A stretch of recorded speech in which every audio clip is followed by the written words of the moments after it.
Alright everyone, welcome back to my channel, or if you're new, my name's Natalie Poppy.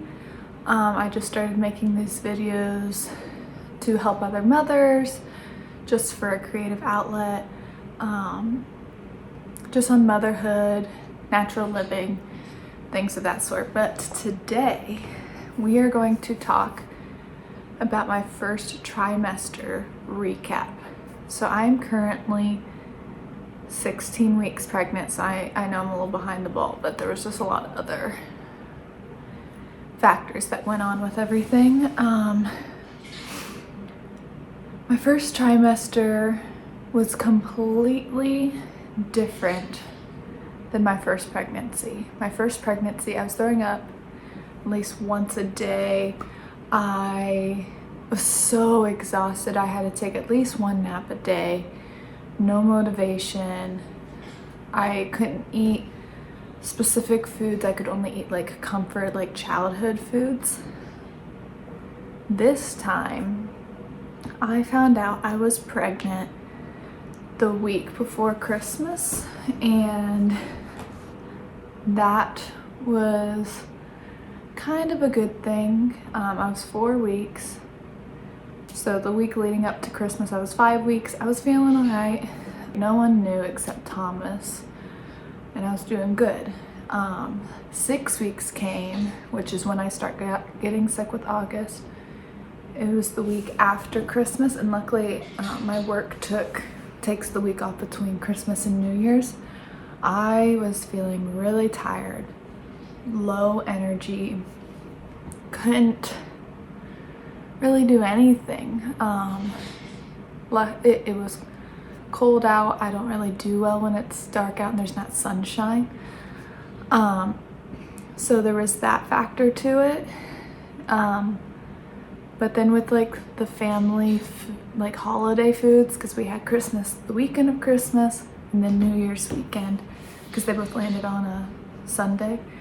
I could not really eat at all. I never threw up, but I did not want to eat. I just had no cravings of eating at all. It just made me like, ugh. I could throw up if I think about it enough, but I'd rather just not eat.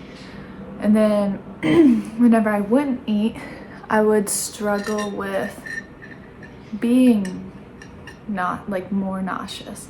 So I forced myself to eat. It was really weird.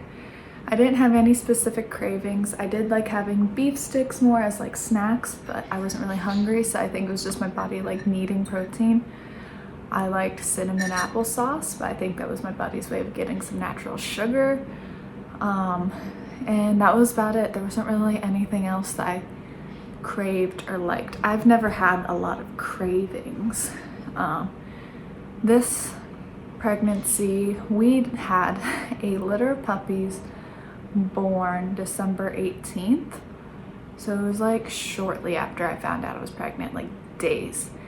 And that was not the best timing, because when you're feeling the most sick is the first trimester, and I had to clean up puppy poop and pee every single day in the winter. So it's not like I could just spray it out with the hose when they were playing. They were stuck inside all day, every day, and they just pooped everywhere. So I had to clean it up, scrape it up off of rubber mats with a paint scraper. It was quite a mess.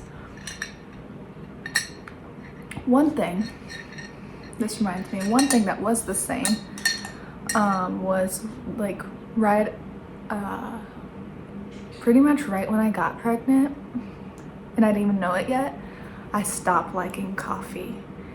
I don't know why. This was normal for me my last pregnancy too. I didn't know I was pregnant yet, and I was just yeah, I just don't really want it, so I'm not gonna drink it. I'm not a very avid coffee drinker, but I do enjoy it in the morning to get me moving for the day. And then August's birthday is at the end of January, and at that point I was about 9 weeks, I think. really nothing crazy again. I think throughout this whole entire pregnancy so far, I've only thrown up 3 or 4 times just from like puppy poop, you know, like hitting me in the face, made me throw up. Random things like that. I can't really think of them specifically, but there was triggers, not really morning sickness, so to speak. I just felt nausea if I wouldn't snack. But we told our family around 9 weeks, I believe, 8 or 9 weeks, and my mom could not believe it. We had a Big Brother shirt on August and a sweatshirt over top of that. He ate his cake without a bib on, and so I took off the sweatshirt and it said Big Brother underneath. My mom was like, what? Because I had been hiding it so well, though I had been feeling so tired and I just didn't have energy. I hid it very well.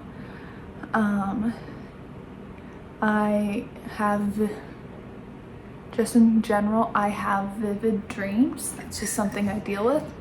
They get even more vivid and really weird when I get pregnant. Just really weird. Like, I don't know. I have very violent dreams. Oh, August has awoken. Okay. Say hi. Aw, he woke up on the wrong side of the bed today. We're feeling a little sad today, so bear with us. But overall, this pregnancy has been drastically different than when I was pregnant with him. My body is a lot healthier. So that, I think, is going to help me out. I was coming off of, I was a year clean of it, but I had been taking birth control, and that was very, very hard on my health. So I just wasn't starting off super great with my last pregnancy. Okay, I turned on a show for him in our bedroom right there. He is feeling extra sad today. He's been going through some sickness and hopefully teething, because he's a year old and still doesn't have any teeth. So it'd be nice if he could get some teeth here. But one thing I did notice, you might be able to tell, is 6 weeks hit and I was like, bam, out of breath, like when I was in my 3rd trimester with August. Crazy. It was nothing I expected that it would hit me so quick. I'm like, am I just really out of shape because it's winter time? Which I'm sure is a factor into it. Or is it because I'm pregnant? I'm like, am I making up these symptoms in my head just because I'm pregnant now? Or am I just really out of shape? But I talked to someone else that I'm friends with, and I was just like, hey, like, how's it been different? Because she didn't know I was pregnant, but she's pregnant with her 2nd.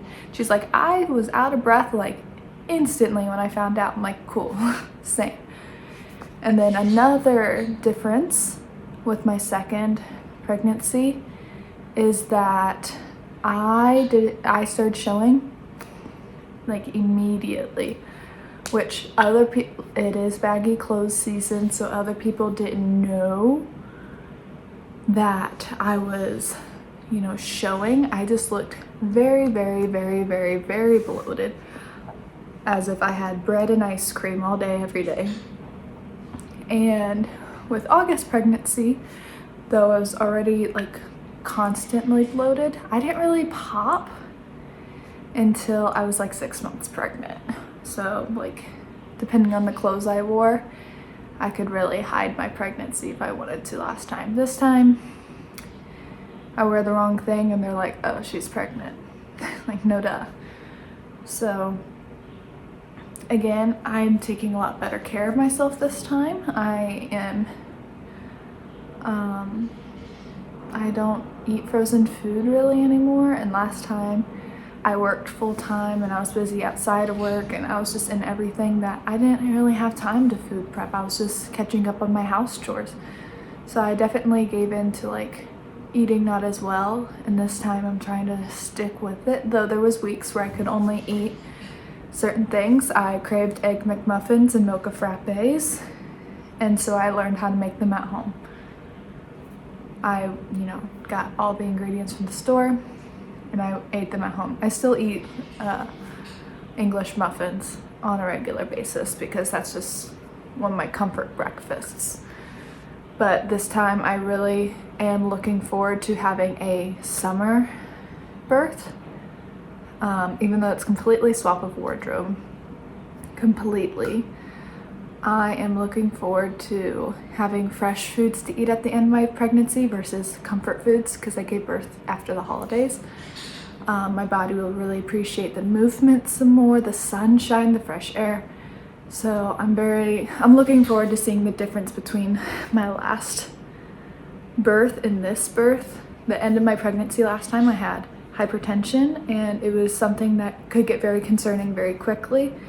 This time, though I'm, prone to having high blood pressure, we know that now, I'm excited to see how we can start working away from that sooner, since we know that my body was prone to that last time. So I'm really looking forward to it. I had a 35-hour long labor with August. I am looking forward to see how that will be different this time. I would be fine if I didn't have that long of a labor. So I'm excited to see how it will be, how I will do during it. I do want to share my birth story on here just so I can have it like in a place. So that'll be in a future video, I'm sure. And then I'm trying to set myself up for success. Mentally, last year, because I gave birth, last January, I was in a good place with giving birth. It was the postpartum that I struggled with. Not really postpartum depression, there was like baby blues. I struggled with I had no idea that healing would be so difficult. And I know it's different for everyone, but I just wasn't expecting that. So this is probably gonna bite me in the butt. I'm not really afraid to give birth again. Birth is a very, very, very hard thing. I had a very, very, very long labor. Very, very long labor. It was not an easy birth. It was fine. But things of it weren't very fun, which we will get into in a different video. But I'm not afraid of giving birth again, because I know how to mentally prepare myself for it. It's postpartum that I want to set myself up for success. I am getting off on a tangent. Let me just rethink here through my mental notes on first trimester. I think that's it. I mean, it wasn't that crazy. Anyways, if you have any questions about first trimester, future videos, following me along my pregnancy, have questions about your pregnancy, or just motherhood in general, let me know. You're welcome to reach out to me on Instagram, which is Natalie R. Poppy, just like it is here. You can leave a comment, let me know. This is one of my passions, is motherhood, home birth, because I do that, and just everything along with that: pregnancy, birthing, nursing, all of the TMI things I love to talk about, and I don't really have a filter. So I'm an open book. Ask me any question you have, I'd be happy to answer it. But I will catch up to you guys in my next video, which is my first vlog back. So I'm very excited to be back and to move forward. So I hope you have a great day.